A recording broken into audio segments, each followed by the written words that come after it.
If you need to remove a payment method from your Vrbo account, follow these simple steps to ensure your information is updated correctly. Step 1. Login. Access the Vrbo website or app and log into your account using your email and password. Step 2. Go to Account Settings. Once logged in, navigate to your account settings. This is usually found by clicking on your profile icon or name in the upper right corner of the screen. Step 3. Select Payment Methods.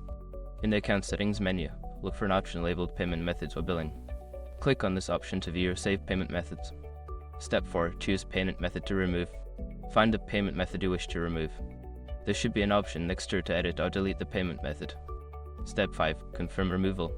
After selecting the option to remove the payment method, you may be prompted to confirm your choice. Follow the on-screen instructions to finalize the removal. Make sure to check your account afterwards to ensure the payment method has been successfully removed. If you encounter any issues, consider reaching out to Vrbo customer support for assistance.